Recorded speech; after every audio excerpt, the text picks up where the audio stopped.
Hola, ¿cómo estás?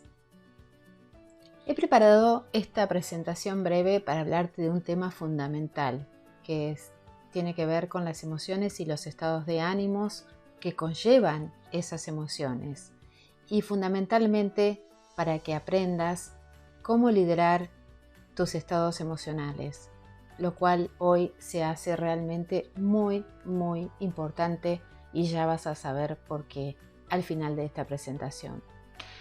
Bien, inicio. En todas nuestras cuestiones cotidianas podemos decir que nos mostramos de esta manera.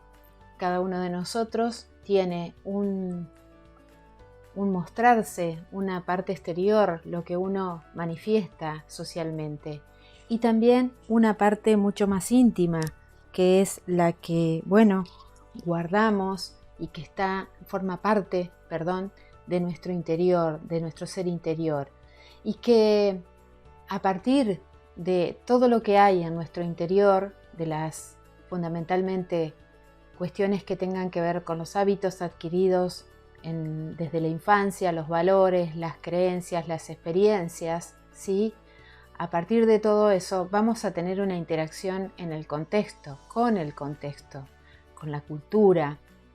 Vamos a ir generando un lenguaje corporal porque tenemos registros de ese lenguaje corporal desde muy niños, ¿sí? Es lo primero que aprendemos a percibir. Luego viene el lenguaje lingüístico, las palabras, ¿sí? Que son códigos que aprendemos también en el crecimiento, en el desarrollo.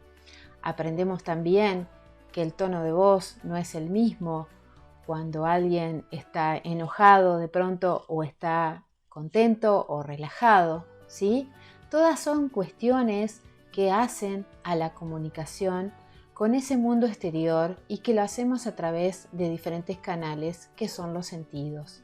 Y fundamentalmente el canal que más utilizamos en general los seres humanos es el visual, ¿sí? Entonces, todo esto que te acabo de comentar es percibido a través fundamentalmente de la vista, de los ojos. Y lo que nosotros percibimos, ¿sí? En el otro, ¿sí? Está realmente manifestado en ese exterior, en esos que vemos en ese iceberg. ¿Y nosotros qué hacemos habitualmente? Registramos en el otro ciertos estados de ánimo. Y fíjate que vas a coincidir conmigo que cuando te acordás de alguna persona, solés acordarte de cómo suele estar su estado de ánimo. Si es una persona que es quejosa, chinchuda, mala onda, como decimos en Argentina, o es una persona que tiende a estar contenta, sonriente, animada. Fíjate que ahí es donde podemos hablar de un estado de ánimo, que es ese estado emocional interior en el cual más vive la persona, ¿sí? Y que tiene que ver con todos estos factores y algunos más que te acabo de comentar. Ahora bien, ¿qué pasa si con esos estados de ánimos? Esos estados de ánimo hablan de cómo estamos en la vida. Y esos estados de ánimo se forman por nuestros juicios sobre hechos y sobre nosotros mismos en función de lo que hemos vivido, en función de los hechos pasados vividos, llamados experiencias. Entonces, ¿qué es lo que hace habitualmente cualquiera de nosotros frente a una determinada situación? Compara lo que ya vivió, lo conocido, ¿sí? Emite un juicio, ¿sí? En función de esa experiencia vivida, y esa comparación, ese juicio genera una emoción interior, que si nosotros solemos, por ejemplo, interpretar que el mundo es de determinada forma, por ejemplo, el mundo es un lugar poco amable, el mundo es un desastre, el mundo es un caos. Si estamos en ese tipo de interpretaciones permanentes del mundo, obviamente que no nos vamos a sentir bien, ¿sí? Porque esas interpretaciones nos llevan a estados de ánimo, a emociones que no son positivas que no son de bienestar fundamentalmente. Si en cambio somos más optimistas, más apreciativos del entorno que nos rodea, podemos sentirnos de otra manera, podemos conectar mucho mejor con el bienestar, ¿sí? Con la satisfacción. Ahora bien, ¿qué son las necesidades en sí? Las necesidades son los deseos inconscientes que todos los seres humanos tenemos. ¿Y cuáles son esos deseos inconscientes más preponderantes en todos nosotros? Fundamentalmente estos 4: el sentirnos amados, el sentirnos capaces, el pertenecer y contribuir. Cuando alguno de estos deseos o necesidades inconscientes no están satisfechos, es cuando estamos en problemas y podemos estar sintiéndonos de una manera realmente poco positiva. Podemos sentirnos insatisfechos, podemos sentirnos de pronto incompletos, o ponerle los términos que vos quieras, las palabras que vos quieras, pero no nos sentimos bien definitivamente y nos cuesta conectar realmente con la satisfacción y con el placer. Ahora bien, hablemos de ese estado emocional que todos podemos tener y que puede estar vinculado a diferentes emociones, y te voy a mencionar las básicas. Puede estar vinculado al miedo, un miedo que puede ser simplemente un miedo relacionado con la supervivencia, o puede ser un miedo imaginario. Nosotros tenemos muchos miedos imaginarios y que tienen que ver con el suponer que puedan pasar cosas que nos puedan hacer daño, que nos puedan lastimar o que nos puedan de pronto hacer sentir mal, ¿sí? Entonces el miedo acciona a ese nivel imaginario para protegernos de situaciones que nos hagan sentir mal. Otra de las emociones es la tristeza. La tristeza es una emoción necesaria para que nos detengamos y estemos en quietud, en calma, para poder reflexionar.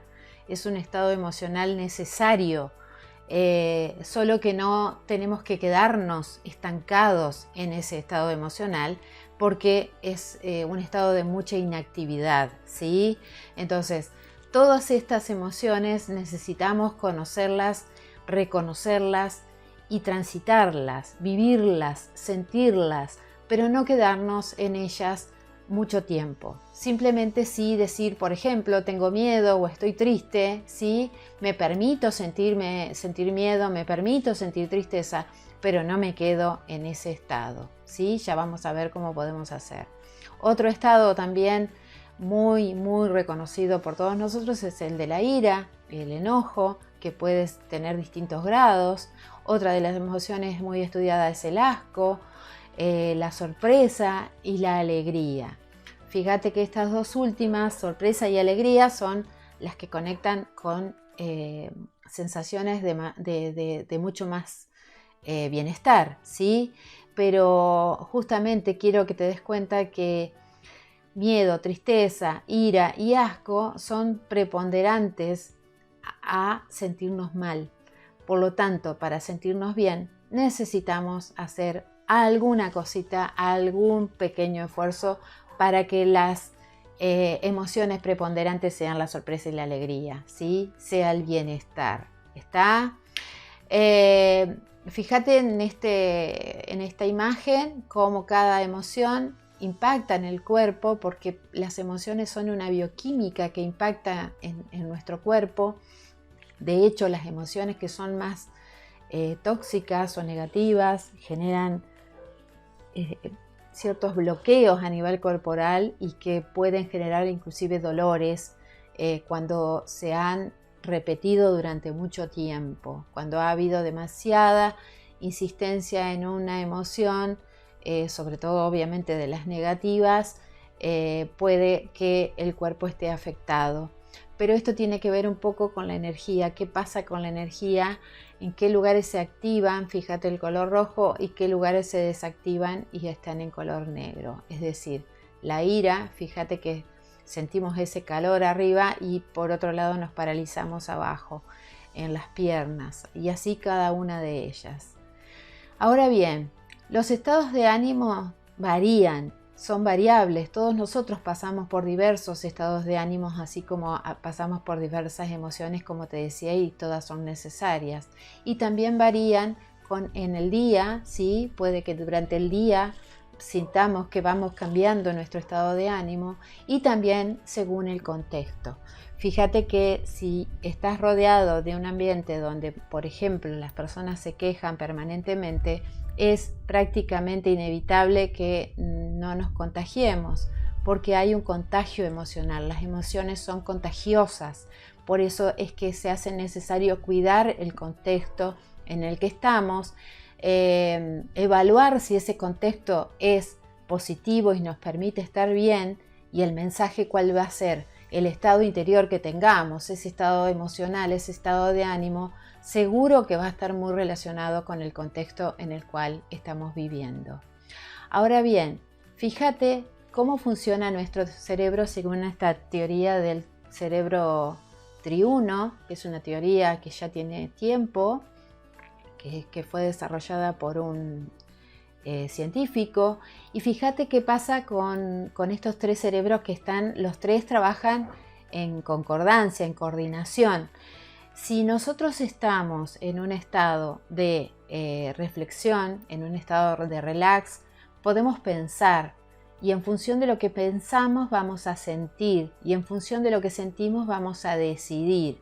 Esto funciona en todos nosotros en la medida en que estos cerebros estén coordinados. Cuando estamos en una situación de secuestro emocional, esto no se da, esta cascada de pensar, sentir y decidir prácticamente no se da, sino que decide nuestra parte más primitiva, que es nuestro cerebro reptiliano, ¿sí? Y desde ahí va a salir la decisión, ¿sí? Nuestro cerebro medio, que es el vinculado al mundo emocional, puede también que predomine sobre la decisión, ¿sí? Todo esto va a depender en qué estado estamos. Hoy se sabe que en los estados meditativos podemos pensar mucho mejor, podemos reflexionar, podemos conectar esa parte que tenemos, que es el cerebro nuevo, ¿sí? Y podemos desde ahí dirigir todo el resto del funcionamiento de nuestro cerebro, ¿sí? Pero cuando no podemos pensar porque estamos realmente muy alterados, porque estamos secuestrados por emociones, esto se invierte prácticamente, ¿está? Nuestra comunicación es transformadora, es por eso que cuando, en función de cómo esté el otro y cómo estemos nosotros, hacemos ese intercambio de energía, ese intercambio de estados, inclusive emocional, y nos podemos contagiar, sea para bien o sea realmente para mal, para no sentirnos cómodos. Por eso que te pido que verifiques cómo te estás sintiendo en el entorno en el que estás. Y fundamentalmente se hace esencial en todos nosotros aprender a reconocer el estado de ánimo en el que estamos. Por ejemplo, si yo te digo, ¿cómo estás ahora? ¿Cómo te sentís? Pregúntate, tómate unos minutos, cerrá los ojos, percibite. ¿Cómo estoy ahora? ¿Cómo siento mi cuerpo? ¿Cómo lo siento? ¿Sentís que hay tensiones en él? Fíjate, ¿hay tensiones? Percibite. Esto es muy importante porque de esta manera vas a darte cuenta si estás en un estado de satisfacción, de disfrute, o estás tensionado, porque estás transitando quizás un momento difícil, con emociones que no son tan positivas como te mencioné previamente. ¿Qué podés hacer? Lo más simple y económico, y que lo podés hacer sin ningún tipo de inconveniente, es usar la respiración para relajarte. La respiración es el mecanismo, el recurso más básico que tenemos, y que simplemente con tomarnos unos minutos, por ejemplo, como vemos en el dibujo, en la foto, cerrar los ojos y respirar, sentir cómo el aire entra en nosotros por nuestras fosas nasales y va hacia nuestros pulmones, y luego exhalar, tratando de hacerlo lo más lento posible durante un par de minutos te puedo asegurar que puede hacer una diferencia en cómo te sentís. Un recurso súper accesible, económico y que no necesitas nada más que tomarte un par de minutos, ¿sí? ¿Para qué trabajar nuestro estado de ánimo? ¿Para qué todo esto? ¿Para qué necesito saber todo esto? ¿Y para qué tengo que trabajar mi estado de ánimo? Fundamentalmente para mejorar nuestra comunicación con los demás. Nuestra comunicación está realmente condicionada por nuestro estado de ánimo, por nuestros estados emocionales, ¿sí? No es lo mismo hablar desde la tranquilidad que hablar enojado o que hablar molesto o que hablar desde un estado de inquietud o de ansiedad, ¿está? Así que también ten en cuenta que es para disfrutar de la vida. Es decir, trabajar nuestro estado de ánimo va a permitirnos disfrutar de la vida, también para ser más reflexivos y menos impulsivos, y también para ser más creativos, porque nuestro cerebro creativo se activa en nuestro estado realmente de tranquilidad, de calma interior. Si no, va a ser muy, pero muy difícil, te diría que imposible, conectar con esa parte creativa de nuestro cerebro. Simplemente te invito a que seas emocionalmente responsable, a que te ocupes de cómo te sentís, a que salgas del automatismo, a que realmente colabores hoy con este simple ejercicio de colorear nuestra vida con buenas emociones. Bendiciones.